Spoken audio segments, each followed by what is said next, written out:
Shalom Bapak Ibu Saudara yang terkasih di dalam Tuhan. Pada kesempatan ini kita akan bersama merenungkan dan merefleksikan firman Tuhan. Mari sebelum kita merenungkan dan merefleksikan firman Tuhan itu, kita berdoa. Kita bersatu dalam doa. Ya Allah Bapa yang kami kenal dalam Kristus Yesus, Engkau adalah Allah yang senantiasa ada bagi setiap kami, maka selayaknya kami bersyukur kepadamu karena pemeliharaan dan cinta Tuhan yang besar atas kehidupan kami, sehingga kami boleh masih merasakan akan kebaikan dan anugerah Tuhan itu. Maka kesempatan ini, biarlah setiap kami ditolong untuk mengerti, memahami akan kebenaran firman, dan firman-Mu itu akan menolong kami untuk kami hidup benar di hadapan Tuhan. Karena dengan firman-Mu lah ya Tuhan, kami akan mampu dan mengerti apa maunya Tuhan dalam kehidupan kami. Terpujilah nama-Mu ya Bapa, dalam Kristus Yesus kami berdoa dan bersyukur. Amin. Bapak Ibu Saudara yang terkasih di dalam Tuhan, pernahkah kita merasakan situasi yang sulit? Saya yakin bahwa setiap kita itu pernah merasakan situasi yang sulit. Mungkin kita hari ini juga sedang merasakannya. Tetapi Bapak Ibu Saudara yang terkasih di dalam Tuhan, situasi-situasi sulit itu terkadang akan membuat kita berpikir bahwa setiap kita tidak mampu tanpa Tuhan dan adanya Tuhan. Situasi-situasi sulit itu yang kita alami seringkali menguras pikiran, menguras tenaga, menguras fisik kita dan bahkan iman kita. Ketika kita dalam situasi sulit, apa yang menjadi respon kita? Sungguhkah kita juga berpikir bahwa kita tanpa Tuhan tak mampu? Atau justru ketika dalam situasi sulit, kita mencari jalan keluar sendiri dan mencoba menyelesaikannya? Atau kita tetap setia pada Tuhan yang ada dalam diri kita? Maka Bapak Ibu Saudara, Paulus menuliskan dalam surat Roma kepada jemaat-jemaatnya yang ada di Roma pada saat itu, dalam surat Roma pasal 8 ayat 18 sampai 28. Demikian firman Tuhan. Sebab aku yakin bahwa penderitaan zaman sekarang ini tidak dapat dibandingkan dengan kemuliaan yang akan dinyatakan pada kita. Sebab dengan sangat rindu seluruh makhluk menantikan saat anak-anak Allah dinyatakan. Karena seluruh makhluk telah ditaklukkan pada kesia-siaan, bukan oleh kehendaknya sendiri, tetapi oleh kehendak Dia yang telah menaklukkannya. Tetapi dalam pengharapan karena makhluk itu sendiri juga akan dimerdekakan dari perbudakan, kebinasaan, dan masuk ke dalam kemerdekaan, kemuliaan anak-anak Allah. Sebab kita tahu bahwa sampai sekarang segala makhluk sama-sama mengeluh dan sama-sama merasakan sakit bersalin. Dan bukan hanya mereka saja, tetapi kita yang telah menerima karunia roh, sulung roh, kita juga mengeluh dalam hati kita sambil menantikan pengangkatan sebagai anak yang yaitu pembebasan tubuh kita.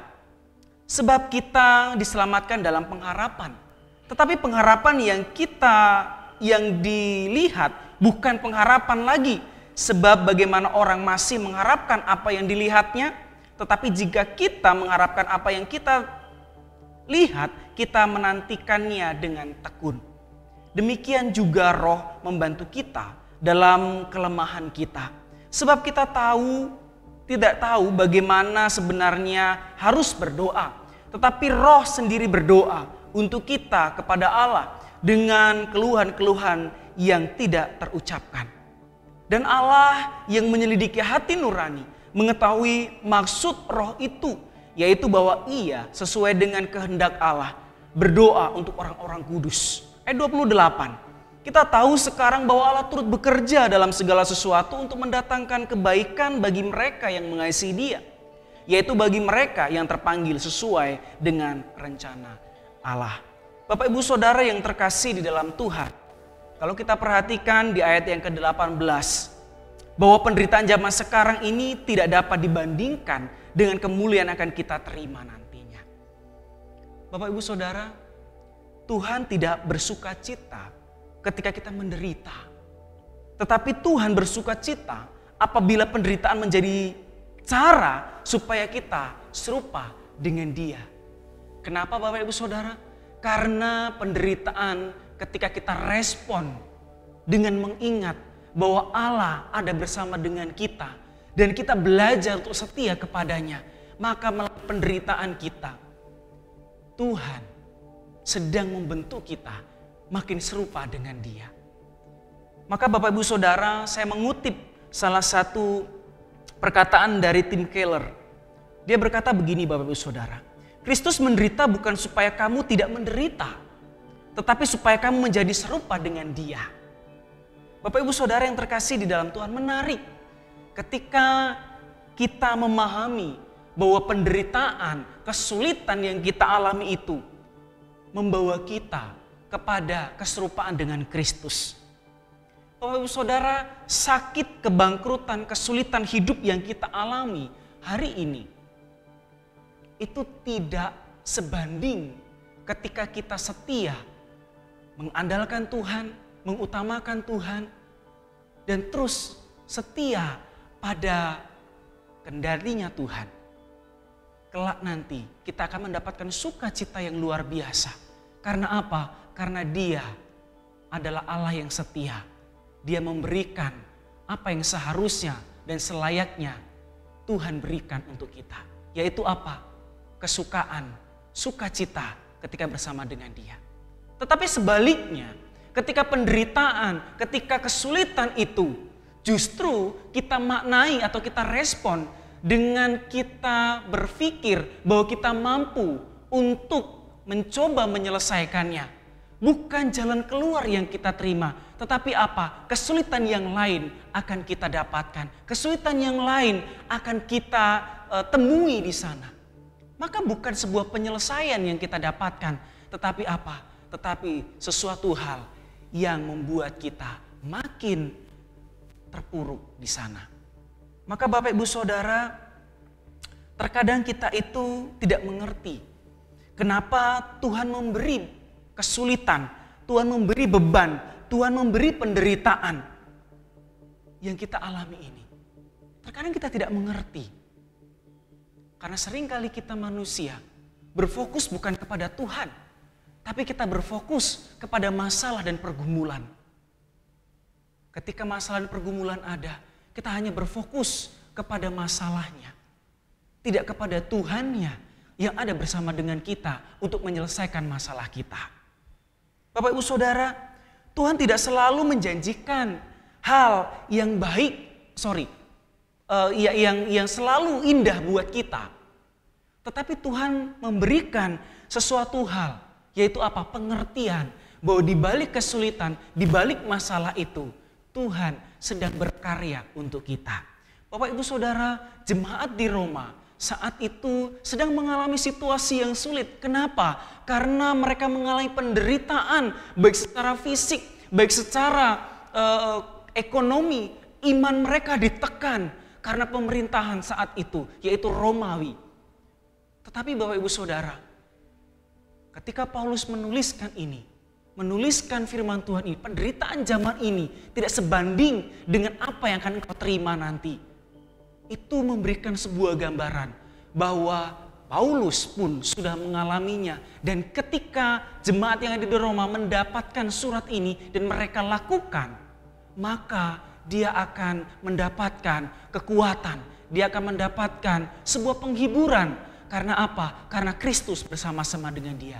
Kuncinya apa? Tetaplah setia. Bapak Ibu Saudara, dalam penderitaan kita harus semakin setia. Semakin tekun. Semakin rajin. Kenapa Bapak Ibu Saudara? Karena dengan ketekunan, dengan kerajinan kita itu sedang dekat kepada Tuhan. Kita sedang mengandalkan Tuhan. Kita sedang nyender akan Gusti. Hanya kepada Dia, maka kesulitan dan penderitaan akan membawa kita pada sukacita besar. Karena yang kita lihat bukanlah hari ini, tapi kemudian nanti yang akan kita terima. Maka Bapak Ibu Saudara, ketika kita setia kepada Tuhan, Tuhan bukan makin sayang dan cinta kepada kita. Tetapi ketika kita setia, kita yang makin cinta kepada Dia, semakin mengasihi Dia dan mencintai Dia.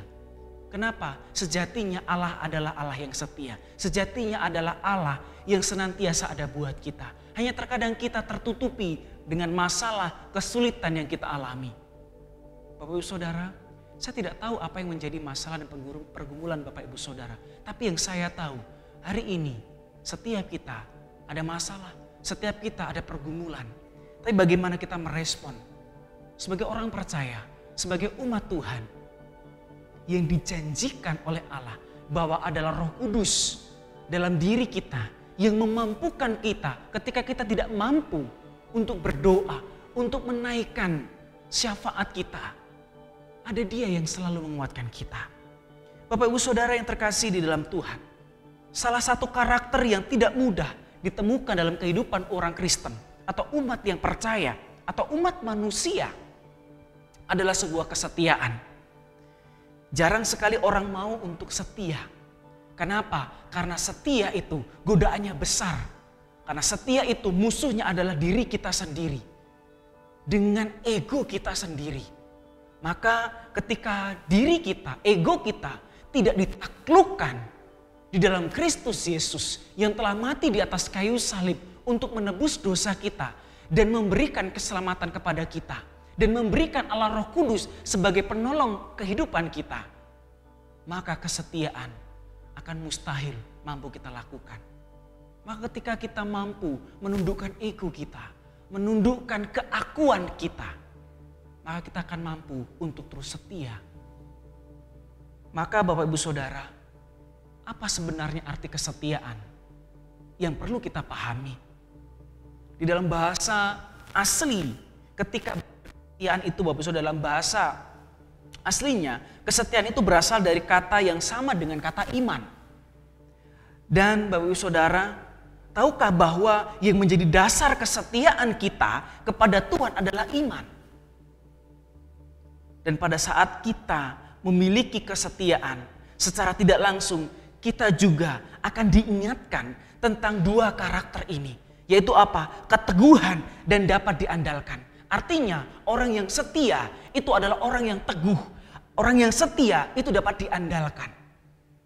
Jadi Bapak Ibu Saudara yang terkasih di dalam Tuhan, ketika kita memiliki iman di dalam Tuhan, maka kita akan menjadi seseorang yang teguh di dalam menjalani kehidupan ini.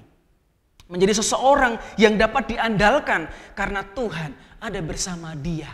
Karena Tuhan yang selalu diandalkan dan diutamakan. Kesetiaan juga itu Bapak Ibu Saudara berbicara tentang kejujuran dan integritas. Seorang yang setia itu bertanggung jawab. Walaupun prosesnya itu tidak mudah. Tetapi orang yang setia itu adalah orang yang berintegritas.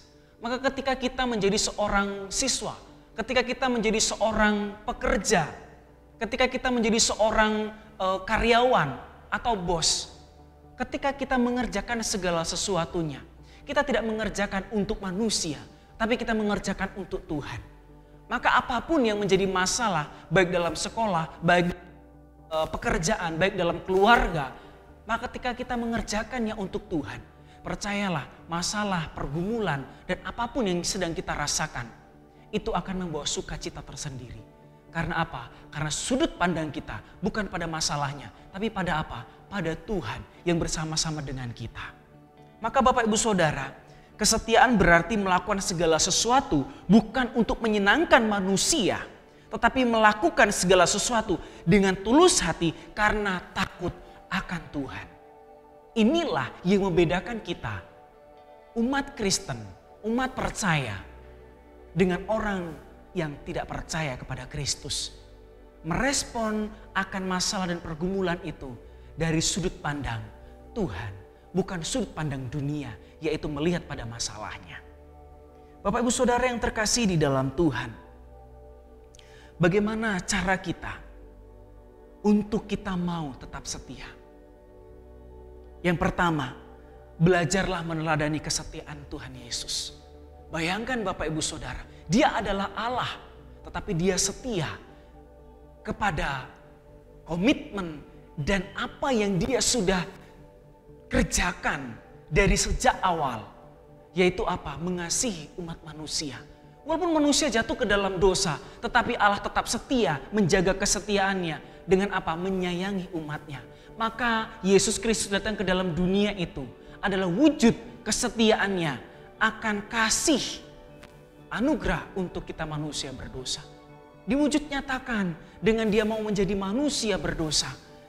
Bahkan dia menderita, dia mati di atas kayu salib. Untuk apa? Menggenapi segala rancangan yang dia sudah rancangkan sejak semula. Yaitu apa? Menebus umat manusia. Maka kesetiaan Tuhan Yesus bukanlah hal yang sementara atau kesetiaan yang ada di bumi saja ketika dia kerjakan di dalam dunia pada saat itu. Tetapi apa? Kesetiaannya itu bersifat kekal.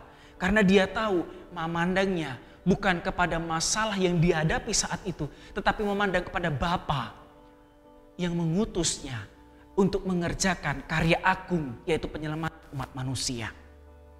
Saat dia mau agar kita menunggu waktu yang tepat untuk tiba waktunya dia mengerjakan karyanya. Maka di saat itulah kita belajar, kan di sana ada proses bagaimana dia menjaga kesetiaannya. Bapak Ibu Saudara, coba bayangkan ketika saat itu Yesus tahu bahwa dia akan mati di atas kayu salib. Dia datang kepada Bapa. Apa yang dikatakan? Bapa, kalau bisa cawan ini berlalu daripadaku, biarkanlah cawan ini lalu. Tetapi kalau tidak, biarkanlah kehendakmu yang jadi bukan kehendakku. Di sana tersimpan makna. Dia mau setia walaupun penderitaan yang dia alami itu adalah penderitaan yang luar biasa. Tapi dia mau belajar setia, dia mau belajar taat, dia mau belajar untuk tunduk kepada Sang Bapa. Maka Bapak Ibu Saudara, jangan biarkan situasi-situasi, keadaan-keadaan kita, bahkan kesalahan-kesalahan kita itu merubah karakter kita, merubah pribadi kita yang sudah diperbaharui dalam Kristus dan diletakkan karakternya yaitu kesetiaan. Maka tunduklah kepada Tuhan. Yang kedua Bapak Ibu Saudara, mari kita belajar menanamkan kesetiaan itu. Karena kesetiaan itu berdasarkan hidup yang taat akan perintahnya. Saat kita berkomitmen menaati firman Tuhan, kita akan belajar hidup setia. Maka ketika kita membaca firman Tuhan, itu adalah satu langkah di mana kita mau belajar setia kepadanya. Ketika kita berdoa, itu adalah satu langkah untuk kita mau belajar setia kepadanya. Maka lakukanlah hal-hal yang kecil. Kenapa Bapak Ibu Saudara? Maka perkara atau hal-hal yang besar Tuhan akan berikan untuk setiap kita. Roma 8 ayat 28. Allah turut bekerja dalam segala sesuatu. Maka apapun yang kita alami, apapun yang kita sedang gumulkan, Allah bekerja dalam segala sesuatu. Baik itu enak atau tidak enak. Baik itu nyaman atau tidak nyaman. Dia bekerja untuk kita. Maka ketika kita belajar setia dengan menaati firman, Allah sedang bekerja membentuk kita. Yang kedua, kesetiaan itu berdasarkan hidup takut akan Tuhan. Hidup takut akan Tuhan itu artinya kita punya kekaguman. Kita punya hormat akan dia. Maka orang yang takut akan dia sedang menghormat, dia kagum karena Allah yang memberikan anugerah, memberikan juga kita kemampuan menjalani kehidupan dalam situasi yang Bapak Saudara, ketika kita hari ini, apapun masalah dan pergumulan kita, mari kita belajar setia. Tetap setia kepada Dia. Kita membutuhkan kekuatan Tuhan, betul. Itu yang utama. Kita membutuhkan solusi, betul. Tetapi itu yang bukan utama. Maka utamakan ya utama. Maka Tuhan akan mengerjakan bagiannya. Dan kita juga mengerjakan bagian kita. Yaitu apa? Tetap setialah kepada Tuhan. Karena Dia setia akan kita. Sekali lagi saya akan bacakan ayat 28. Kita tahu sekarang bahwa Allah turut bekerja dalam segala sesuatu, mendatangkan kebaikan bagi mereka yang mengasihi Dia. Yaitu bagi mereka yang terpanggil sesuai dengan rencana Allah. Allah memanggil dalam rencananya ketika kita setia kepadanya. Maka kita rasakan, kita akan tahu bahwa Allah itu bekerja dalam kehidupan kita. Tetapi ketika kita tidak mengasihi Dia, kita tidak setia kepadanya, kita lebih mengutamakan keakuan kita, maka kita tidak akan mampu merasakan karya Allah, bahwa Dia bekerja dalam segala sesuatu. Justru yang terjadi adalah kita akan meragukan Dia. Kita akan terus bertanya, Tuhan mengapa? Tuhan mengapa? Kok begini, kok begitu, dan lain sebagainya. Maka Bapak Ibu Saudara, mari kita mohon kepada Tuhan untuk melembutkan hati kita yang keras. Kita mohon kepada untuk menundukkan ego kita. Supaya apa? Supaya kita mampu untuk terus belajar setia kepadanya. Mungkin kita yang hari ini belum setia, tidak ada kata terlambat. Mari belajar untuk setia. Mungkin hari ini kita belum setia, mari kita belajar setia. Karena Tuhan akan selalu membuka tangannya. Karena Tuhan akan selalu memberikan anugerahnya bagi mereka yang mau datang kepadanya. Maka percayalah bahwa ketika engkau hari ini sedang mengalami situasi sulit dan pergumulan, ada Tuhan yang berjalan bersama dengan engkau. Ada Tuhan yang selalu ada memberi pertolongan kepadamu. Tinggal bagaimana engkau merespon akan setiap penderitaan, setiap masalah, setiap pergumulanmu. Maka percayalah, Tuhan akan menolongmu. Kiranya firman Tuhan ini menolong kita, memampukan kita, dan bahkan membuka mata kita. Allah ada untuk kita. Terpujilah nama Tuhan. Mari kita berdoa. Allah, di dalam Kristus Yesus, sungguhlah menjadi satu sukacita ketika kami boleh menyadari bahwa kami adalah manusia yang dipenuhi dengan anugerah dan kesetiaan Tuhan. Karena kami tahu Tuhan, kami adalah manusia yang tidak setia. Kami adalah manusia yang seringkali jatuh ke dalam pencobaan. Kami adalah manusia yang seringkali tergoda akan dosa-dosa. Tetapi Engkau Allah yang setia selalu menopang kami, mengingatkan kami, membangunkan dan membangkitkan kami lagi dengan firman-Mu. Karena kesetiaan-Mu ya Tuhan, maka kami mampu belajar setia. Ketika situasi sulit, ketika penderitaan yang kami alami, ketika kami mengalami pergumulan ya Tuhan, tolonglah supaya kami tidak berfokus kepada masalah dan pergumulan kami, tapi kami berfokus kepada Allah yang ada bersama dengan kami. Maka ketika kami berfokus kepada Allah yang bersama dengan kami, masalah dan pergumulan itu sangat mudah kami jalani, sangat mudah kami lewati. Karena Engkau Allah bekerja dalam segala sesuatu. Dan yang kami percaya Tuhan, masalah, pergumulan dan tantangan itu justru menjadi alat untuk membentuk kami makin serupa dengan Kristus. Makin serupa dengan Engkau ya Tuhan Yesus. Terima kasih Bapa, terima kasih. Biarlah firman Tuhan yang sudah disampaikan itu dimeteraikan dalam hati dan pikiran kami. Ajar kami menundukkan hati kami yang keras. Ajar kami menundukkan ego kami supaya kami ini sungguh-sungguh peka kepada suara-Mu Tuhan. Terpujilah Engkau ya Bapa, berkatilah dan tolonglah setiap Bapak Ibu Saudara yang hari ini sedang mengalami kesulitan, yang hari ini sedang mengalami penderitaan, pergumulan dan tantangan kehidupan. Tolonglah mereka semua supaya mereka pun mendapatkan kelegaan daripada Tuhan saja.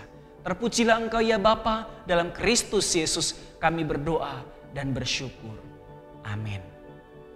Demikian refleksi firman Tuhan saat ini. Tuhan Yesus memberkati.